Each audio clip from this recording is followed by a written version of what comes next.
Okay, so here we go. I'm out of here. Good morning, everyone. The reading today is from Science of Mind text, page 459. The two great commandments are to love God and our fellow human beings. On these hang all the law and the prophets. Love is a complete unity with life, and we cannot enter this state unless we are in unity with all that lives, for all life is one. To love God alone is not enough, for this would exclude our fellow humankind. To love our family of humankind is not sufficient, for this would be too limited a concept of God. When we realize that God and humankind are one and not two, we shall love both. We shall love humankind as an expression of God, and God as the life principle in all.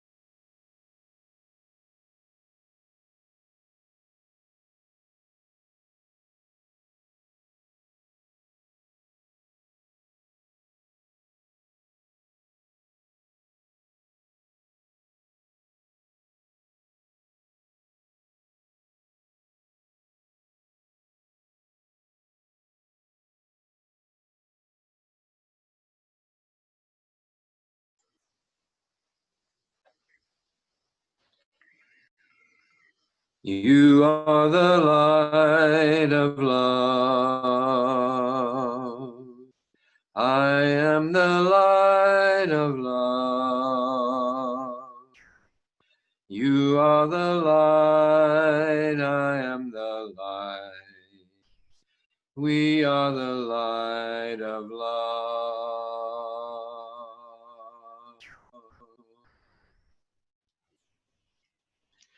And so know with me right here and right now that each of us is a light in this world, a necessary light, a light without which the world would not be what it is.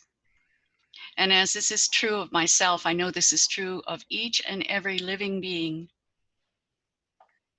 And so this week, I invite you to join me in looking for commonalities, for connections, and for things that bring us together, and to simply turn away from any draw that we might feel to that which separates, differentiates in a negative way, or causes a sense of separation from one another, which then becomes a sense of separation from spirit. And so declare with me, I and my family of humankind are one. We are one with each other. We are one with God, and all is well. And so it is. Amen. You are the light of peace. I am the light of peace. You are the light, I am the light. We are the light of peace. You are the light, I am the light.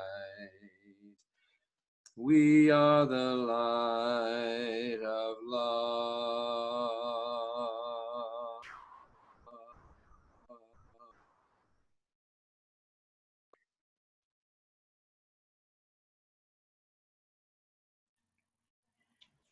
Thank you, Jackson. I was going to introduce you, but you don't need to introduce me. I'm going to introduce Les. Thank you, Pamela, for your silence. your great reading, and thank you, Jackson, for singing, and also thank you for the prayer. That's a perfect way to start everything out. Well, you know, when we were still in the building, we were doing the first Sunday of the month was someone sharing inspiration insights, and nobody has wanted to do it on Zoom until finally Les said she was. So let's welcome Les as she does her inspiration insight. And one thing that would be good to do is to put your screen on speaker view, so you'll just see this page and her picture. So take it away, Les. Thank you. These thoughts came to me because my wonderful daughter is getting married. And I suddenly remembered an old joke about being married. An old couple was celebrating their 50th anniversary. All their friends were amazed because they were very different people. Whatever needed doing, they were sure to have two different ways of doing it. And they were both just full of opinions. But here they were, peaceful and happy for 50 years. So everyone kept asking them, how do you do it? How can such different people get along so well? And the man said, well, I'm never afraid to give her advice. I always tell her just how a thing ought to be done. And the woman added, and I always say, yes, dear, and then do exactly what I was planning to do in the first place. So how does this old saw apply to science of mind? Well, first of all, we can forget which one gives advice and which one says yes, dear. The couple doesn't have to be hetero. The point is, it works because of love, and because when you get down to it, the couple is God. Both of them. And God has loved God for literally ever. And God's love is quite literally divine. But just for the fun of it, God came together in these two very different expressions of God's self, each seeing a whole different range of the infinite possibilities of creation. And since our one expression of God can't help expressing divine creativity to the other expression of God, the divine beloved, God tells God how, in all of the divine possibilities, each deed could be done. And since the other expression of the divine beloved loves the divine beloved back again, God answers, I hear you, I love you, I honor your vision of the infinite possibilities. Then, possessed of free will, the other one reaches out into the infinite possibilities of creation and finds another vision and makes it so. And God together laughs. And that is how the marriage of my daughter, who is both very loving and very willful, reminds me of old jokes and also of God, and gives me hope for the future. Because even if we can't think or do what others want us to, or be the particular role they see us in, we can still look at them and see the expression of God that they are. And even if we can't honestly say, yes, dear, we can say, I hear you, I see you. And even if we can't always say it, we can love them. And then, possessed of free will, we can reach out into the infinite possibilities of creation as the expressions of God that we are. Now, of course, this is not the whole story. It's one old joke. Not always is the other expression of God another adult, or speaking as another adult. Sometimes the other expression of God speaks as a tantruming child, and to exceed, even in words, to their demands would be the wrong thing to do. But we can always go, I see you, I hear you, and we can always love them. And we can always reach out into the infinite possibilities as the expressions of God that we are, with love, in peace, and so it is.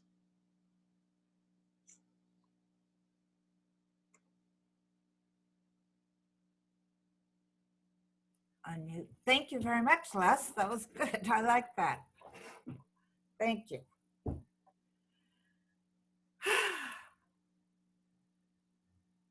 Now, how does this happen? My screen is weird. Anyway, today's talk is just like me.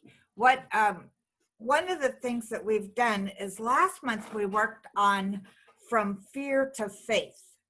And this whole idea of having faith is a very personal idea. And this month, with the theme being cosmic connections, the first week is about us. And one of the things we have to remember is that we're each a reflection of the infinite self. And we can move towards understanding that everybody else is a reflection of the infinite self. And not only are they a reflection of the infinite self, but they're a reflection of us. And just like us, just like me, everyone is doing the very best that they can with what they have in the time that they have. And when we find compassion for ourselves in doing the best that we can, we're able to have compassion for others doing the very best that they can.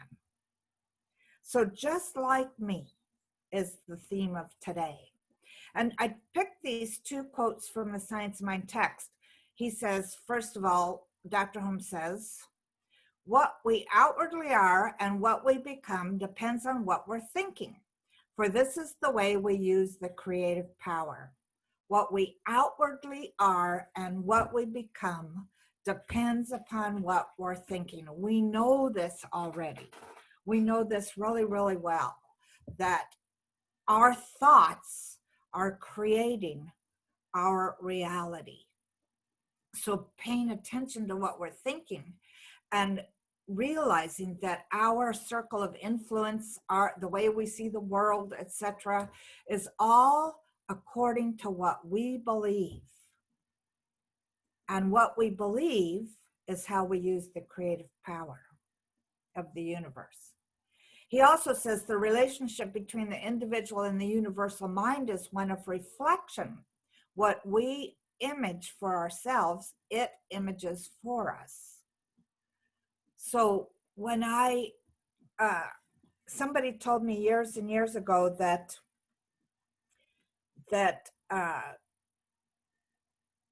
if I don't like something that I see in somebody else, that what I have to realize is that there is an essence of that quality in myself. If there wasn't that quality in myself, I wouldn't notice it out there.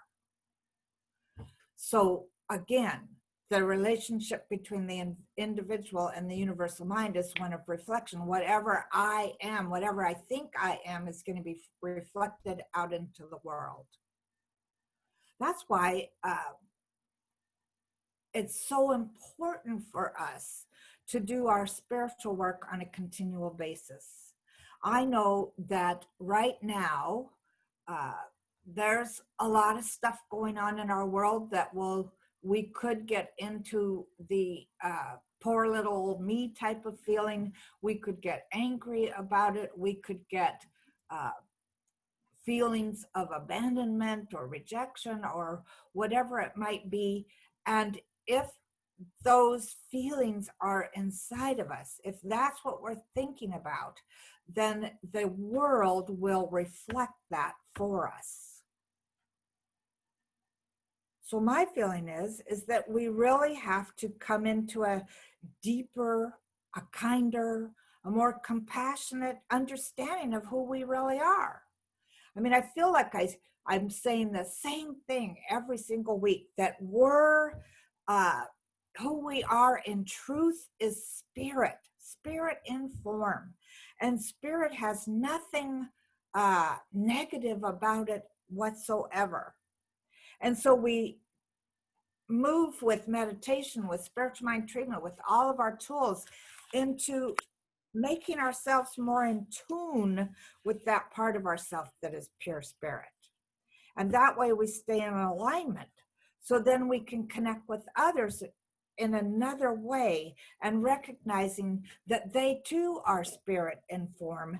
And we see our oneness in normal everyday situations.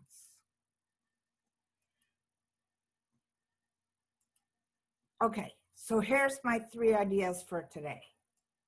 The first one is, whoops. The first one is connecting with ourselves. I have to move these little pictures again. Sorry. Getting in touch with ourselves, connecting with ourselves, getting in tune with the very best of ourselves. I don't know about you.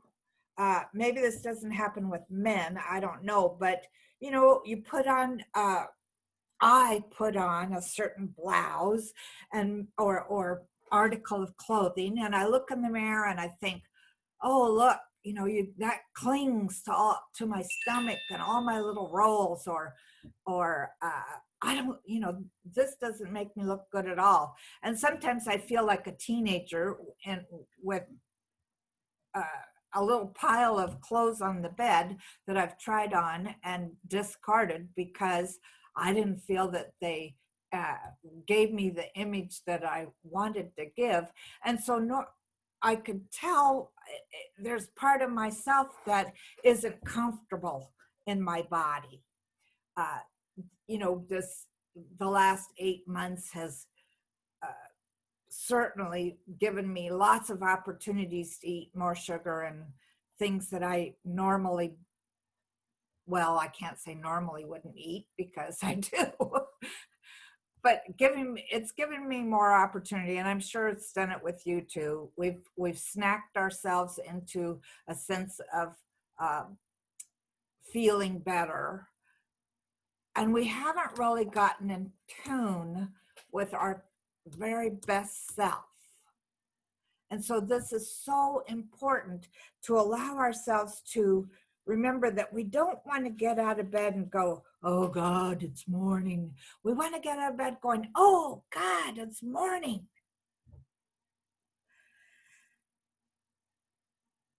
One of the things I noticed about myself is that if I skip my spiritual practices, it's easier to be grumpy. If I'm consistent with my spiritual practices, it's easier to stay loving and compassionate and joyful. So I want to, all of us then, when we connect with ourselves, we could change this to the second one, which is connecting with spirit, staying in tune with spirit. And that to me is connecting with ourselves, and that selves has a capital S. You know, connecting with ourself, our true self. And the only way I know how to do that is through my spiritual practices. And as I've been saying over and over again over the years, is that everything that we see and experience and can relate to, everything out there is also God in form. There's a time for us to really learn that. That's one of the things I like about Native American teachings or the Hawaiian teachings, you know, of recognizing that everything is spirit, absolutely everything.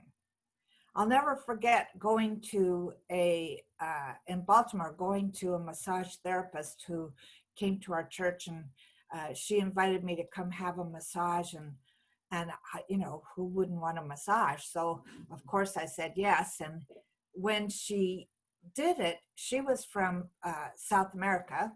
And when she, you know, here I'm on the table, and she brings out this tray of stones, and they were perfectly round and, you know, or not round, but smooth and different colors and everything. And she said, I would like you to meet the stone people.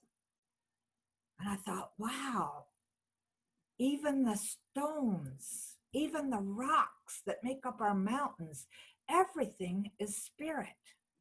And as she placed them, they were hot. And as she placed them on my body, it was a totally different feeling for me in thinking that this too is God. And that these stones, that she had a connection with these stones for healing purposes. And she considered them stone people. I had never heard that before. And it gave me a whole new way of looking at rocks or at stone or anything made with stone. So connecting with spirit is so important for us, especially when we want to have this experience of seeing the world be more peaceful, being more loving, being more compassionate, etc. Because whatever it is, we have to let go of the stories that we've created or that we're hearing or buying into, and be really fully present with God and our world, God in the world, God as the world. Because then this reflection is going to affect our world. When I think about those that hot stone massage, and thinking about it as being the stone people, and that these particular rocks, I mean, I'm giving them a consciousness here, but who am I to say that they don't have one? But it was like they gave themselves to her to be healing agents in the world. And why can't I do that? Why can't anyone do that? Give ourselves as healing agents to the world. We all think our world needs healing. Well, guess what? We're the ones that have to do it.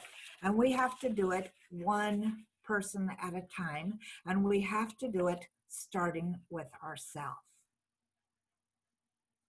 And then that moves us into connecting with others. I know that we've all been in touch with somebody at some place, whether it's somebody in the store or the postman or someone that we don't really know, that we can tell they're in a bad mood. We could tell that they're not having a good day. And I wonder how many of us stand back and just let them experience it and just work to get quickly out of their energy field, or whether we possibly connect with them and say, wow, it feels like you're having a bad day.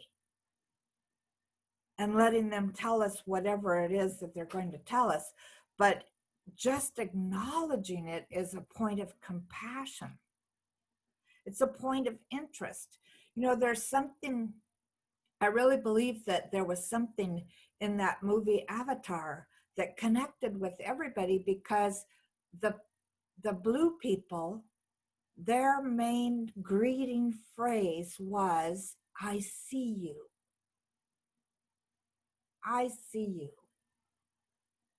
And sometimes we're so busy with our own stuff and our own stories that we don't allow ourselves to see each other. And the truth is, there are no others. That too is us. Are we allowing ourselves to connect with all the other aspects of ourselves? You know, you never know what sort of a difference you're going to make by being compassionate, by being interested.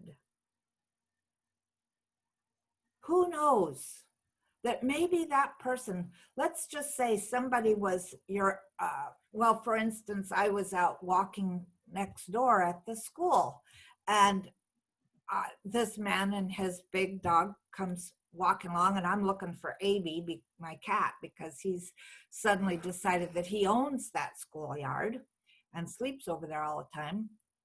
And I have to go get him to bring him home for the nighttime. And so I'm walking along looking for him. And the guy says to me, haven't seen it anywhere yet. And I said, seen what? And he says, well, your cat. And I thought, wow, you know, I guess AB and I are becoming, you know, well known over there for this strange cat behavior. But I've also noticed that when I'm walking over there and I'll say to somebody, I'll notice somebody has a nice shirt on, and I'll say, oh, I like your shirt. Or, you know, those shoes look really comfortable for walking, or something. Just touching bases with each other, connecting with each other, reflects the deepest part of God's love. Who knows that that person might not need something like that just at that moment. I can't remember the author's name, but there's a great book called Praying for Strangers. And in this book, this woman, a Christian woman, suddenly gets this idea that she is supposed to pray for strangers. And so she listens, and whether she was in the store or walking or whatever, wherever or whenever it might have been, if she gets the idea, oh, you need to go pray for that person, she would go up to that person, a perfect stranger, and say to them, excuse me, but I'm feeling like perhaps you might need a prayer. And the stories that come up in this book are so powerful, because most of the time when she paid attention to that inner voice and let herself connect with others, they needed it right at that moment. And they told her what something had been happening that they needed a prayer for. And we're so appreciative of her stepping up and saying, let me pray with you. So connecting with others, connecting with ourselves, connecting with the best of ourselves, connecting with spirit all the time, remembering that you cannot unconnect from spirit. You can think you're unconnected from spirit, but you can't not be connected with spirit.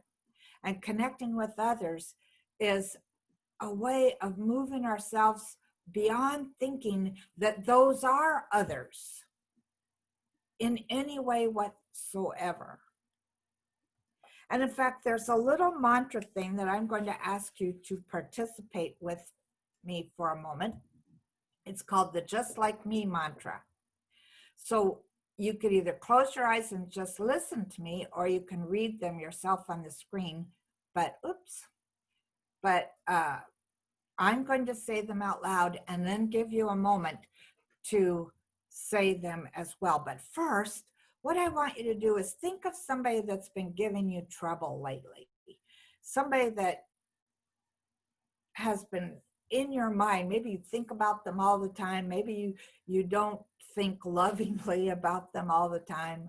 But think about somebody who you haven't been having a loving, compassionate experience with.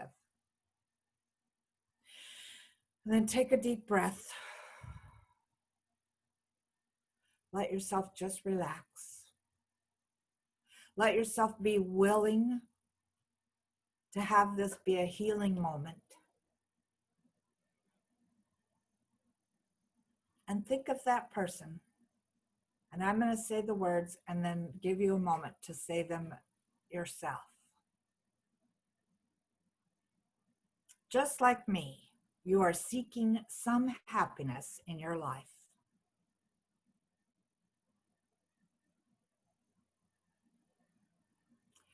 Just like me, you are trying to avoid suffering in your life.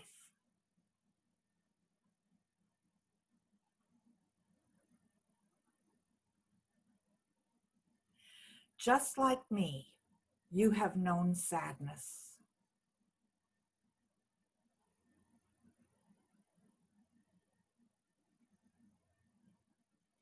Just like me, you want to be loved.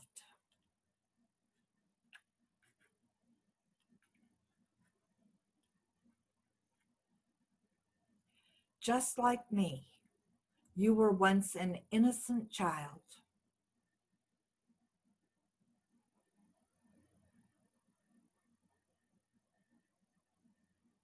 Just like me, you are a spirit on a journey.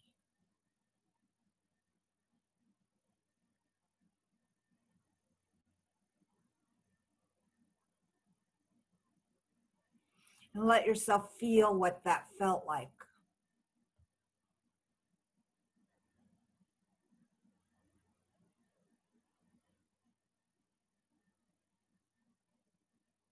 And allow yourself to be grateful for being able to acknowledge that in others as well as in yourself.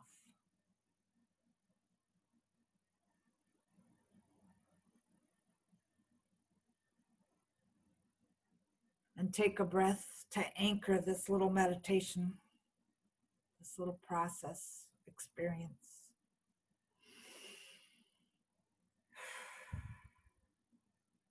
And when you're ready, open your eyes.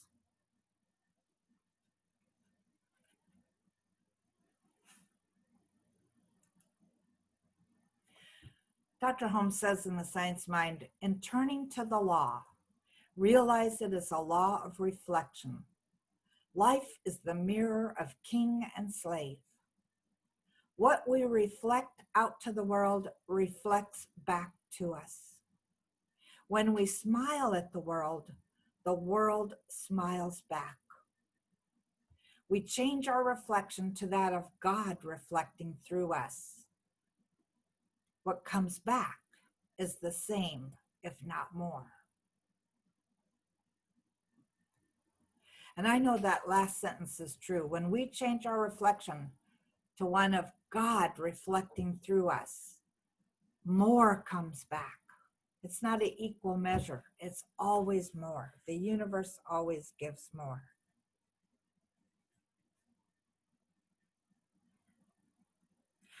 So today I want us to remember that the connection that is happening,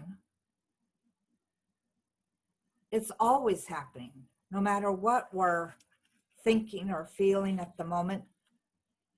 So the connection we want to make with ourselves, with spirit, or with other people, we want to remember that this is the same connection.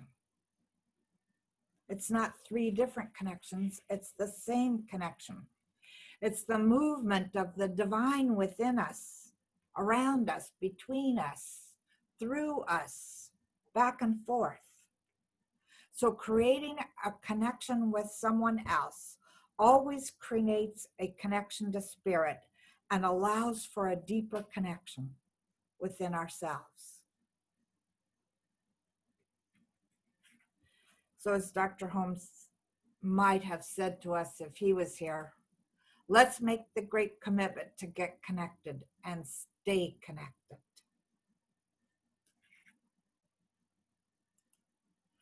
Let's say this affirmation together. Claudia has been our affirmation person this month. And here's our affirmation before we go into prayer. As concentric circles spread out from a pebble. Wait, somehow I need to move the, oops. I'm trying to move everybody, the pictures so I could see it better. And my mouse is not working. Oh.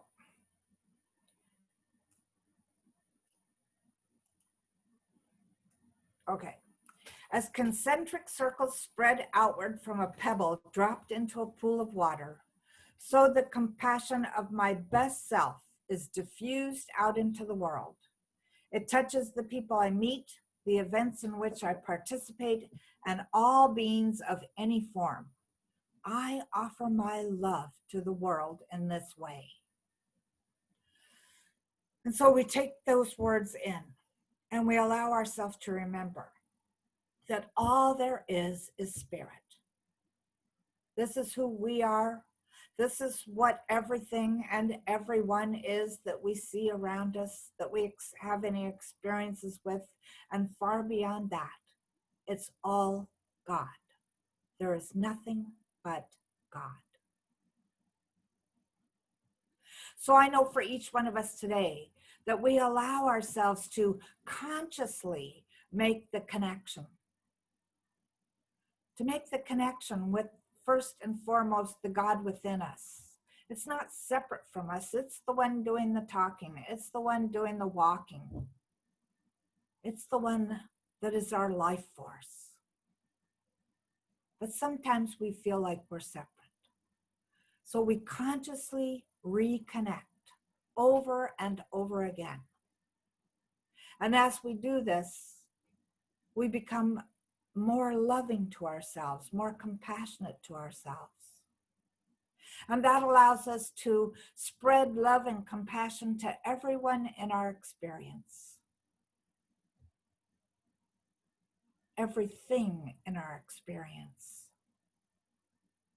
Whether it be person, insect, animal, stone, plant, air, water.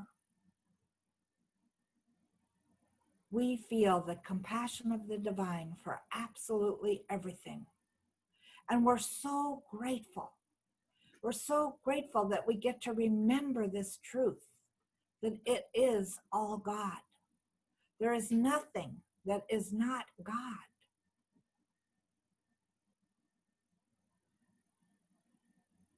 So I know for us this week that as we walk through our daily adventures, we allow ourselves to say, this too is good. This too is God. And if any unpleasantness seems to come up, we acknowledge that as well. This too is good. This too is God. This too is for me. Because God is giving us messages all the time through everything.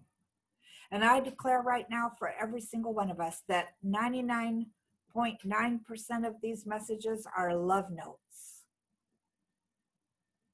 with delightful divine surprises. So I see us spending this next week in this adventure called life, so filled with gratitude, so filled with love, knowing the truth of our being. And I release these words into the law of mind, knowing that they are already so, and so it is.